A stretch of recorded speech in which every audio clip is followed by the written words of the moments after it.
Hidden figures ये एक सच्ची बायोग्राफिकल मूवी है। ये कहानी शायद आपको आपकी जिंदगी में बहुत कुछ सिखा दे। ये फिल्म सन 2016 की टॉप 10 फिल्मों में से एक फिल्म है जिसे ऑस्कर में बेस्ट पिक्चर के लिए भी नॉमिनेट किया गया था। ये कहानी शुरू होती है सन 1961 से। ये वो वक्त था जब काले और गोरों का भेदभाव अमेरिका में बहुत ज्यादा था।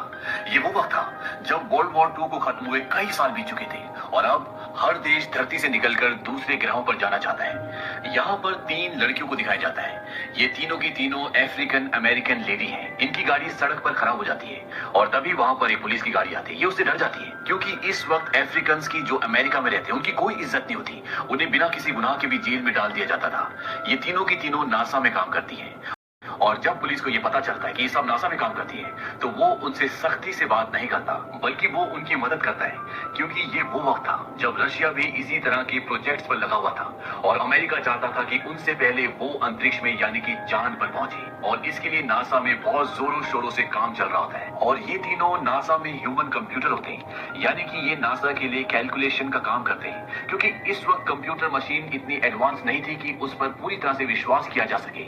इसीलिए नासा अपनी सारी कैलकुलेशन के लिए बाहर से लोगों को हायर करता था। इन तीनों में से एक का नाम कैथरीन जॉनसन होता है जो कि मैथमेटिक्स में बहुत शार्प होती है। दूसरी का नाम मेरी जैक्सन। मेरी एक इंजीनियर बनना चाहती है और तीसरी जो इनकी सुपरवाइजर भी है उसका नाम डॉरथी होता है। वही नासा में ये दिखाया जाता है कि नासा का हर एक साइंटिस्ट इस बात पर काम कर रहा है कि कैसे किसी यान को पृथ्वी की कक्षा से बाहर भेजा जा सकता है यानी कि अंतरिक्ष में भेजा जा सकता है। और नासा की टेंशन और भी तब बढ़ जाती है जब ये काम रूस उनसे पहले कर देता है। दरअसल रूस अपने एक यान को पृथ्वी की कक्षा से बाहर भेजने में कामयाब हो जाता है और उसमें एक आदमी भी होता है, एक एस्ट्रोनॉट भी होता है जिसका नाम होता है यूरी गैगारिन। और ये इस दुनिया का पहला ऐसा इंसान था जो पृथ्वी की कक्षा से बाहर अंतरिक्ष में गया था और ये हुआ था 12 अप्रैल सन 1961 को। और अब अमेरिका भी अपने एस्ट्रोनॉट्स को पृथ्वी की कक्षा से बाहर अंतरिक्ष में भेजना चाहता है। इसके लिए वो कई प्रयास भी करते हैं लेकिन वो सब के सब फेल हो जाते हैं। इनके जो यहाँ पर नासा के डायरेक्टर होते हैं उनका नाम होता है एल हैरिसन और वो चाहते हैं कि रूस से पहले अमेरिका चांद पर जाए लेकिन इसके लिए इन्हें एक ऐसा यान बनाना होगा जो आराम से पृथ्वी की कक्षा से बाहर जा सके और उसी तरह से बिना किसी दुर्घटना के पृथ्वी पर वापस लैंड कर सके। अब एल हैरिसन को एक ऐसा एम्प्लॉय चाहिए जो एनालिटिक ज्योमेट्री में मास्टर हो और इन्हें ऐसा कोई एम्प्लॉय मिल नहीं रहा था। पिछले 12 महीनों में ये ऐसे 12 लोगों को बदल चुके हैं और अब मजबूरी में कैथरीन को इन्हें इस डिपार्टमेंट में शिफ्ट करना पड़ता है। आज से पहले यहाँ पर सिर्फ गोरों ने काम किया है और कैथरीन ऐसी पहली ब्लैक लेडी है जो इस डिपार्टमेंट में काम करने के लिए आई है। जब वो अंदर जाती है उसके हाथ में एक बॉक्स होता है तभी वहां पर काम करने वाला एक आदमी उसके बॉक्स के ऊपर डस्टबिन रख देता है क्योंकि उसे ऐसा लगता है कि ये सफाई करने वाली है। पर जब वो ये बताती है कि वो यहाँ पर काम करने के लिए आई है तो उसे सब के सब बहुत हैरानी से देखते हैं। इससे ये पता चलता है कि उस वक्त कालों और गोरों के बीच में कितना भेदभाव था लेकिन अब कैथरीन इस डिपार्टमेंट का हिस्सा है। वहीं दूसरी तरफ मैरी को दिखाया जाता है कि अब उसे space capsule heat shield team के साथ काम करना है और इस टीम का काम होता है स्पेस कैप्सूल को सुरक्षित बनाना। स्पेस कैप्सूल उसे कहा जाता है जिसके अंदर एस्ट्रोनॉट बैठकर अंतरिक्ष में जाता है और जब कैप्सूल वापस धरती पर आता है तो धरती के वातावरण से फ्रिक्शन होने से उस कैप्सूल की हीट बहुत ज्यादा बढ़ जाती है और हीट शील्ड का काम होता है उस गर्मी को, उस हीट को कंट्रोल करना। लेकिन कई बार परीक्षण करने के बाद भी, कई बार डिजाइन बनाने के बाद भी वो उसमें कामयाब नहीं हो रहे होते और जब मैरी अपने सीनियर के साथ उस डिजाइन को देखती है तो वो एक बार में बता देती है कि उसमें क्या कमी है। उसका सीनियर बोलता है कि इंजीनियर के दिमाग वाले को इंजीनियर ही होना चाहिए। मैरी बोलती है कि मैं एक निग्रो लड़की हूँ और मैं असंभव की उम्मीद नहीं रखती क्योंकि यहाँ पर निग्रो लोगों को यानी कि ब्लैक लोगों को इंजीनियरिंग की डिग्री में एडमिशन नहीं दिया जाता। उसका सीनियर बोलता है कि मैं पोलैंड का एक यहूदी हूँ, मेरे माँ बाप को नाजी कैंप में मार दिया गया था।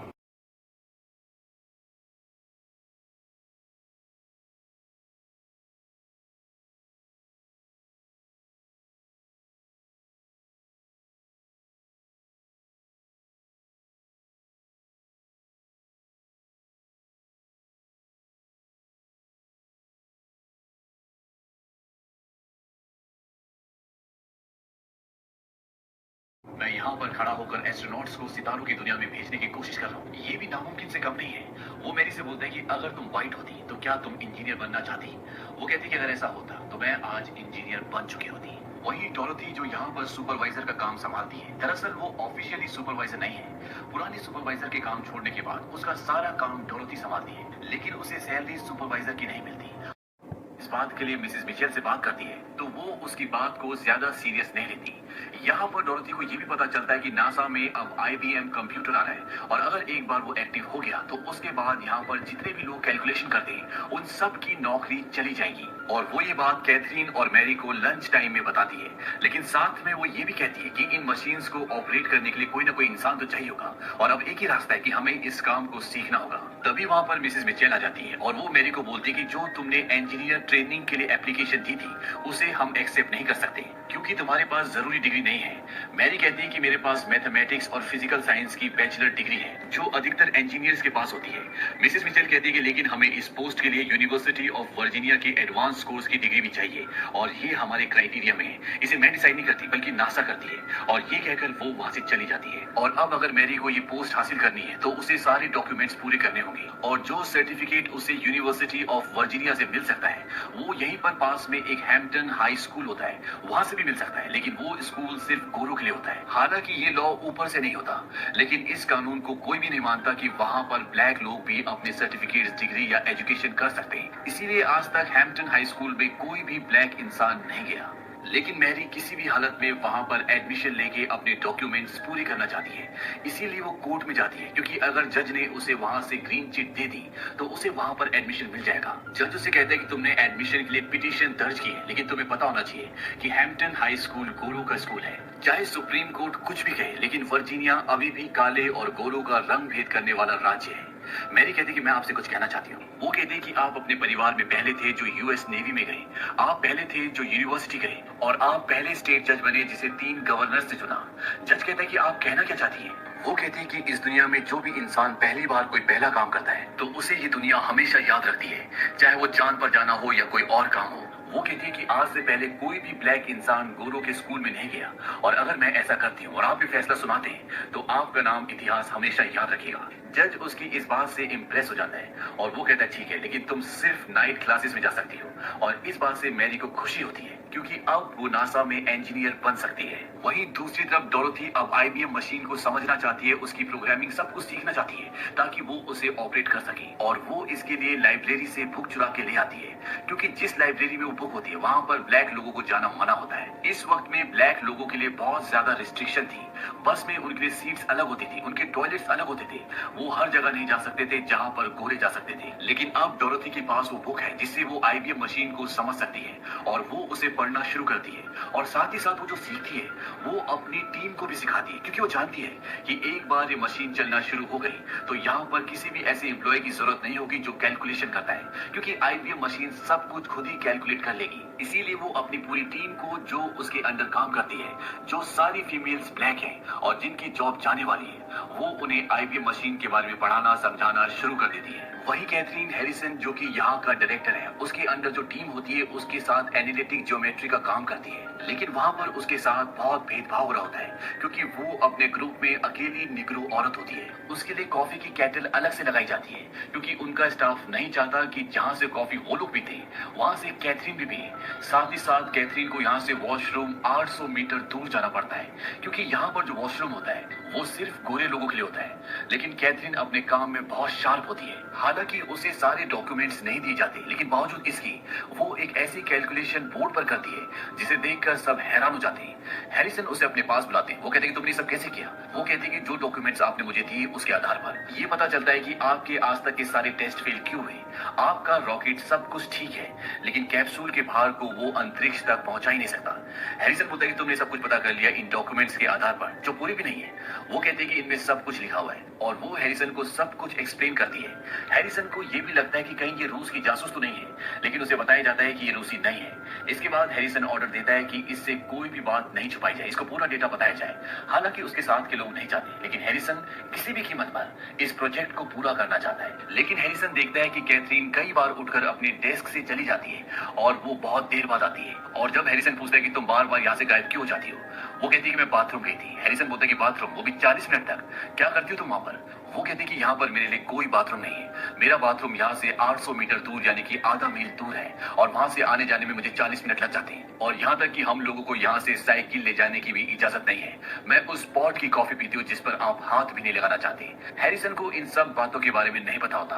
वो उसके पॉट से वो स्टिकर निकाल देता है जिस पर ये चिट लगा होता है कि ये काले लोगों के लिए, और इसके बाद वो वॉशरूम के बाहर जाता है जहाँ पर बोर्ड लगा होता है कि यहाँ पर सिर्फ गोरे लोग जा सकते हैं। हैरिसन उसे उखाड़ कर फेंक देता है और कहता है कि आज के बाद यहाँ पर कोई भी जा सकता है क्योंकि नासा में सिर्फ हुनर की जबान बोली जाती है। वहीं दूसरी तरफ डोरोथी भी अब आईबीएम की पूरी जानकारी ले चुकी है और आईबीएम मशीन अब नासा में आ जाती है, लेकिन जब नासा वाले उसे स्टार्ट करते हैं तो उनसे स्टार्ट नहीं होती और जब वो वहां से चले जाते हैं तो डोरोथी वहां पर आती है और वो उसे स्टार्ट कर देती है। इससे उन्हें समझ में आ जाता है कि डोरोथी के पास आईबीएम की नॉलेज है और बाद में डोरोथी को यहाँ का सुपरवाइजर बना दिया जाता है। लेकिन डोरोथी एक शर्त रखती है। वो कहती है कि उसके साथ जो उसके 30 को वर्कर्स हैं उसे उनके साथ यहाँ पर काम दिया जाए क्योंकि उन सबको आईबीएम की नॉलेज है। डोरोथी ने सबको सब कुछ सिखा दिया होता है और मिसेस मिचेल उसकी शर्त को मान लेती है। वो डोरोथी को यहाँ का सुपरवाइजर बना देते हैं और साथ ही साथ मिसेस मिचेल पहले डोरोथी को सिर्फ डोरोथी बोलती थी, लेकिन अब वो उसका नाम इज्जत से लेती है। वहीं नासा से पहला एस्ट्रोनॉट अब पृथ्वी की ऑर्बिट पर जाने के लिए तैयार है और उसका नाम होता है जॉन ग्लेन। कैथरीन कहती है कि मैं इस पर अभी से काम करना चाहती हूँ। उसके जो डायरेक्टर होते हैं जिनका नाम हैरिसन है, वो कहते हैं कि ये नंबरों को सही जगह लगाने का काम नहीं है बल्कि हमें एक नया गणित इजाद करना होगा। कैथरीन कहती है कि मैं कर सकती हूँ। हैरिसन उसके पिछले काम को देखकर उसे इजाजत दे देते हैं। अब ये लॉन्च तो आराम से कर सकते हैं, लेकिन इनके सामने सबसे बड़ी चुनौती होती है कि उसे वापस लाना, और इसे ये एक नाम देते हैं गो नो गो, यानी कि जाओ ना जाओ। नासा के मुताबिक इनका कैप्सूल जिसके अंदर जॉन ग्लेन होंगे, जब वो पृथ्वी के चक्कर लगा रहा होगा तो उसकी गति को सही समय पर और सही तरीके से कम करना होगा, और जो चक्कर वो अंडाकार तरीके से लगा रहा है उसे इन्हें सेमी सर्कल में डिवाइड करना होगा और उसके बाद उसे वापस पृथ्वी पर लाया जा सकता है। और ये गणना बिल्कुल सटीक होनी चाहिए क्योंकि अगर ये वक्त से पहले उसे पृथ्वी के अंदर दाखिल करते हैं तो उसमें हीट बढ़ जाएगी, उसमें आग लग जाएगी, और अगर इन्हें देर हो गई तो वो पृथ्वी के कक्ष में दाखिल हो ही नहीं पाएगा और लगातार अंतरिक्ष के चक्कर लगाता रहेगा। और ये इनके लिए सबसे बड़ा चैलेंज होता है जिसे नाम देते हैं गो नो गो, यानी कि जाओ ना जाओ। अब कैथरीन अपना काम शुरू कर देती है, लेकिन उसे यहाँ काम में एक प्रॉब्लम और हो रही होती है क्योंकि बार बार एक कैप्सूल का वजन, उसके लॉन्च का टाइम, जगह बदल रहे होते हैं, जिस वजह से मैथमेटिक्स की पूरी कैलकुलेशन बदल जाती है और जो भी काम कैथरीन करती है वो सब खराब हो जाता है। कैथरीन मिस्टर हैरिसन को बोलती है कि मैं भी ब्रीफिंग में जाना चाहती हूँ। हालांकि आज से पहले कोई भी फीमेल इस ब्रीफिंग में नहीं गई, लेकिन मिस्टर हैरिसन उसे अलाउ कर देते हैं और यहाँ पर जॉन ग्लेन भी होते हैं जो वो एस्ट्रोनॉट होते हैं जो कैप्सूल में बैठकर पृथ्वी के चक्कर लगाने वाले हैं। और जब वो कैथरीन की कैलकुलेशंस को देखते हैं तो वो उससे बहुत इम्प्रेस होते हैं क्योंकि कैथरीन अपने काम में बहुत शार्प होती है, लेकिन अभी भी जो इनकी कैलकुलेशन का तरीका होता है उससे ये बिल्कुल सटीक आंकड़े नहीं पा रहे होते। और कैथरीन बताती है कि शायद हमें नए गणित की जरूरत ही ना पड़े, पुराने से काम चल जाए। वो बताती है कि ऑयलर पद्धति ये एक मैथमेटिक्स का पुराना तरीका है जो बिल्कुल सटीक नंबर, सटीक आंकड़े देता है। और जब कैथरीन उस फॉर्मूले से कैलकुलेशन करती है तो मिस्टर हैरिसन बहुत खुश होते हैं। वो कहते हैं कि मिल गया। वहीं दूसरी तरफ मैरी अब इंजीनियरिंग की क्लासेस के लिए जाने के लिए तैयार है और उसके हस्बैंड जो पहले उसका बिल्कुल भी साथ नहीं दे रहे थे, जो ये बोलते थे कि ये सब बेवकूफी है, ये हो ही नहीं सकता, अब वो भी उसके साथ है। और जब मैरी क्लास में जाती है तो वहां पर एक भी लड़की नहीं होती और ना ही कोई ब्लैक होता है क्योंकि आज से पहले इस जगह पर कोई भी ब्लैक स्टूडेंट नहीं आया। और जब वो अपना एडमिशन फॉर्म अपने टीचर को देती है तो सभी स्टूडेंट्स और टीचर हैरान हो जाते हैं, लेकिन कैथरीन अब इस कोर्स का हिस्सा है और जो सपना उसने कभी देखा था वो सच होने वाला है। अब नासा में आईबीएम मशीन शुरू हो चुकी है जिसे डोरोथी और उसकी पूरी टीम ऑपरेट करेगी। और इस मशीन के शुरू होने के बाद मिस्टर हैरिसन कैथरीन को बुलाते हैं। वो कहते हैं कि हमारे पास आईबीएम मशीन है और ये एक कंप्यूटर दिमाग है जिसे इंसान का दिमाग मैच नहीं कर सकता, इसीलिए अब हमें इस डिपार्टमेंट में इंसानी कंप्यूटर जो कैलकुलेशन करते हैं उनकी जरूरत नहीं है। हालांकि मिस्टर हैरिसन ऐसा नहीं करना चाहते। वो जानते हैं कि कैथरीन बहुत टैलेंटेड है, लेकिन बहुत सारे फैसले उनके हाथ में नहीं होते। वो कैथरीन को सॉरी भी बोलते हैं। कैथरीन कहती है कि मैं समझती हूँ और कैथरीन को उसके पुराने डिपार्टमेंट में भेज दिया जाता है। और अब वो दिन आता है जब पृथ्वी की कक्षा से बाहर एक इंसान जिसका नाम जॉन ग्लेन है वो जाएगा, लेकिन जब ये लैंडिंग की गणना उसकी कैलकुलेशन को चेक करते हैं जो आईबीएम मशीन से मिली होती है तो वो कल के मुकाबले आज बिल्कुल अलग होती है। इस बात से मिस्टर हैरिसन परेशान हो जाते हैं क्योंकि अगर कैलकुलेशन बिल्कुल सटीक नहीं हुई तो ये लॉन्च नहीं कर सकते, जिसका पूरा दुनिया इंतजार कर रही है। मिस्टर हैरिसन जॉन ग्लेन को कॉल करके बताते हैं कि कल के मुकाबले नंबर आज अलग है। जॉन ग्लेन कहता है कि वो लड़की जिसका नाम कैथरीन है, अगर वो बोल दे कि नंबर सही है तो मैं जाने के लिए तैयार हूँ, क्योंकि मैं जानता हूँ उसका दिमाग तेज है, वो अपने काम में शार्प है। और मिस्टर हैरिसन जो उनके पास आंकड़े होते हैं उसे चेक करवाने के लिए कैथरीन के पास भेजते हैं। कैथरीन उसकी पूरी कैलकुलेशन करके मिस्टर हैरिसन के पास जाती है और उसकी कैलकुलेशन के आधार पर अब लॉन्च हो जाता है। और कर्नल जॉन ग्लेन जो कि एक कैप्सूल में जिसका नाम फ्रेंडशिप 7 है उस पर बैठकर पृथ्वी के चक्कर लगा रहे, वो अंतरिक्ष में है और वो पहले अमेरिकन बनते हैं जो ऐसा करते हैं। और ये दिन होता है 20 फरवरी 1962। लेकिन जब वो वापस पृथ्वी पर आते हैं तो एक पल ऐसा भी आता है जब उनका कैप्सूल रडार से गायब हो जाता है। नासा के सभी एम्प्लॉयज परेशान हो जाते हैं, लेकिन कुछ ही देर बाद वो दोबारा से रडार में आ जाते हैं और इस तरह से नासा का ये प्रोजेक्ट, ये मिशन पूरा हो जाता है जिसमें कैथरीन का बहुत बड़ा हाथ होता है। और इसी वजह से कैथरीन को उसकी पोजीशन वापस मिल जाती है, यानी कि वो मिस्टर हैरिसन के साथ उसी डिपार्टमेंट में काम करेगी जहां पर उसने इस पूरे प्रोजेक्ट में काम किया होता है। और साथ ही साथ डोरोथी जो कि अब एक सुपरवाइजर है और मैरी जिसने अब इंजीनियरिंग की डिग्री हासिल कर ली है और वो अब नासा में इंजीनियर है। साथ ही साथ अपोलो 2 मिशन जो कि चांद पर जाने का मिशन होता है उसमें भी कैथरीन ने एक बहुत बड़ा योगदान दिया था। और सन 2016 में नासा ने कैथरीन जी जॉनसन के नाम से एक कंप्यूटेशनल बिल्डिंग बनाई जो कि उनके काम को देखते हुए उन्हें सम्मान दिया गया था। और 97 की एज में कैथरीन को the presidential medal of freedom के अवार्ड से सम्मानित किया गया। तो इस तरह से इन तीन फीमेल्स ने उस वक्त जिस वक्त कालो और गोरों का इतना बड़ा भेदभाव था, इन तीनों ने अपने टैलेंट से न केवल उन सबको काले और गोरे का भेदभाव भूलने पे मजबूर किया बल्कि उन सबको इन्हें सम्मान भी देना पड़ा। इससे हमें ये पता चलता है कि अगर इंसान के अंदर टैलेंट है तो पूरी दुनिया उसे सलाम करती है। लेकिन किसी भी काम में टैलेंट सिर्फ सोचने से नहीं आता, वो मेहनत करने से आता है, फैसले लेने से आता है, जिंदगी से लड़ने से